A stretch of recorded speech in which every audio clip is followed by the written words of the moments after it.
Hello everyone, this is Bentley.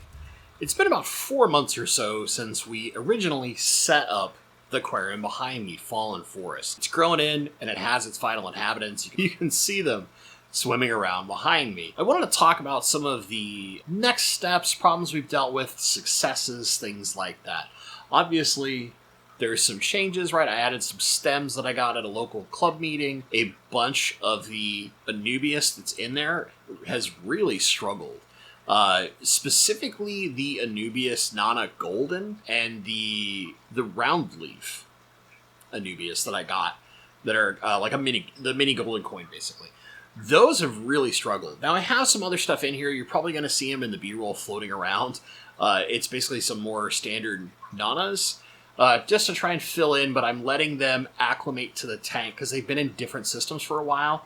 So I have them floating around to kind of acclimate and get used to things before I finally anchor them down. The big successes, the stems that are in here, the Limnophila chinensis, also kind of called Limnophila wavy, and of course the red tiger lotus, the Nymphea zemkeri, are doing amazing. They look fantastic. There's a lot of trimming that actually needs to be done with the stems. Also the boost that's in here, which is a Boos Black Marble, is doing phenomenal. There's one that has flowered multiple times in the tank, and you'll see a shot that shows the flower that's getting ready to bloom. But all of them, there's a couple smaller pieces, there's a couple bigger pieces. All of those have been doing really, really well in the tank. The algae crew that's in here, there's some Autosynclus, there's some snails. I had a huge hair algae outbreak, and I'm still dealing with some of it. You're going to see that. So that's one thing to encourage some of you folks that even though, I'm an experienced plant person, I still deal with algae.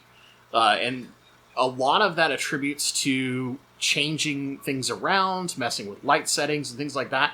These can cause algae outbreaks. Don't panic when those happen. I got some SAEs in here just to help take care of that problem while I was doing my own changes. I actually like having algae eaters in an aquarium. But what I will say is, if you're having huge algae outbreaks, like you can probably even still see some of the strings of hair algae through here, right? Don't panic. This is a slow process. It's about bringing things back into balance. So I messed with some light settings. I put in some extra stems. And then from there, I changed the fertilizer. So I was using for a while Hector's Everything, which is a powdered fertilizer, and I just noticed that for the particular setup I have, there's something that it was making it way more available to the hair algae and not necessarily some of my plants, and I was seeing some nitrate issues in a number of my Anubias, and despite dosing extra, trying to account for that, it just wasn't doing the trick. So I've kind of switched back to Easy Green. I still have plenty of the powdered fertilizer. I'm going to keep trying. That's the reason why I haven't done like a full review yet. I want to do multiple tests in a couple of different places and see if it just happens to be this particular application that it's a little upset with. And there is some, we get ambient sunlight in this room, and that might just be too much sun, which is giving us some of those algae issues as we're getting into spring and summer and things like that. And that's okay. That's okay. These are normal things that are going to happen in your aquarium. If this happens to you, don't freak out. We just take it one step at a time. I've been slowly making adjustments. When I see really excessive amounts of algae, I remove a bunch of it manually, and then I just keep working on my adjustments and slowly tinkering. And I've noticed that algae growth slowing down and slowing down and slowing down. There was 2 different types of algae that I was encountering. So I was getting some just green hair algae, and I was also getting staghorn. The staghorn's gone. I've gotten rid of the staghorn by slowly making adjustments, and the rate at which the green hair algae is growing is significantly slowing. So it means that I'm on the right path. I just have to keep doing things, keep making adjustments, and I'm going to get there. Last thing. So there was some Pogostemon erectus in here that I was trying to grow out in some of the corners. It's probably not getting enough light, is really what it comes down to. So I'm actually going to move it out of this tank and put it in the tank that's right over here, the running river tank, because it's got a little space, it gets some ambient sun, and all those things. It might be a little bit better for that particular plant. And just where I place it might not have been the best placement. It really wants to be front and center in the sense of under the most direct light. It's very fine leafed. It's doing okay, it's just not really flourishing, and I want it to flourish. And you can see, like, the Limnophila back here is going gangbusters, right? And you're going to see that in some of the B-roll and stuff like that, but it's doing really good. The fish are doing great. You're going to see the two main males in some of the footage here, and they're just lights out. Their color is incredible. A big thank you to my friend Ryan at Hoon Aquatics for hooking me up with these guys. I have a small group from him that are in my flex upstairs. They're actually, that last bit of them are going to move into this tank relatively soon. But I wanted to let the fish from him settle in first and just make sure, just in case, basically effectively quarantining them in this tank for a while before I move the other fish in that I've had for quite a bit. They're doing great. Got plenty of females. Could potentially see some breeding behavior in this tank. I've seen some courting and spawning, and I look over here, they're all like begging for food. The one little baby rainbow that we raised up, remember that little teeny tiny streak that we've seen in previous videos? He is actually doing great. He's a Cato River fish, and the rest of these are the Chalatherina Tor Upper River. Or I guess Upper Tor River is what you're more commonly going to know. Same thing. Same thing. They're a Chalatherina species that are beautiful. They're really active. They swim tons. They're loving the space they have here in Fallen Forest, which is phenomenal for me because I want to be able to provide them a wonderful home. The one thing that I do say is they really love playing in front, right here, like right front and center. They're not afraid to be up front. They're not trying to hide. They're just happy, hungry, as our good friend Dan and Dan's Fish would say, fat and sassy, right? I mean, they're doing phenomenal. And I really do very frequently come down here when I'm feeding this room, and I'll sit in the stool that I'm sitting on right now, and I'll just stare at this tank for like 10 minutes. And I love it. I'll look at the algae, and I'll be like, okay, I need to fix this. This is doing good. That's doing good. But on the right path to having a phenomenal long-term tank, and that makes me extremely happy. So what are the next steps? I've definitely got to trim those stems. They're going a little crazy. And what I might do is transplant some of them over to this side here a little closer where the Pogostemon erectus was. So that I just have kind of some extra greenery back there. All of the red tiger lotus is doing great. All the crypts are growing in lovely.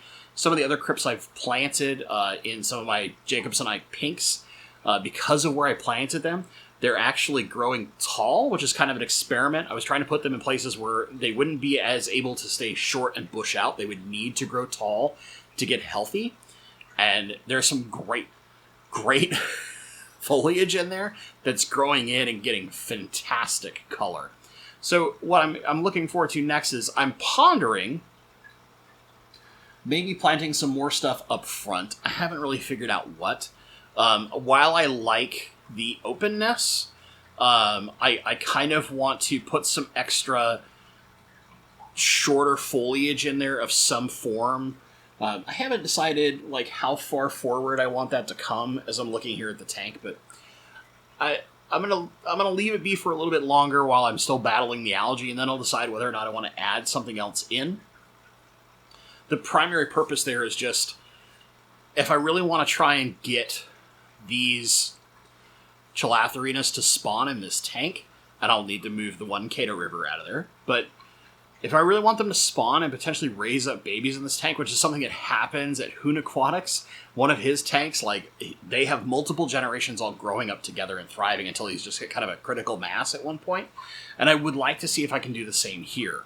So part of doing that is providing a little extra cover in some of these areas for fry or adults to potentially spread eggs, right? I've got some algae-eating crew in there that might hamper that, so I might have to move them once the algae is dealt with. But those are like the long-term goals. Remember, I set up tanks long-term. This is not going to be 6 months and we scrap it and start new. No. My goal is to have this thing until inevitably I take down every tank in this room and move them somewhere else. So long-term goals are what I focus on. That's it. I really just wanted to give you guys a short video, give you some updates on this tank. It's looking beautiful.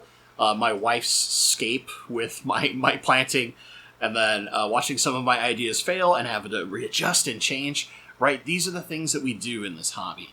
When we struggle with things or we have some problems, we just kind of like switch gears, change it a little, try again, and we're going to find some success. And now, man, this thing is pretty. Man, this thing is pretty. It is so fun watching this tank now that it's full of active, super colorful fish. It's got beautiful plants that have grown in.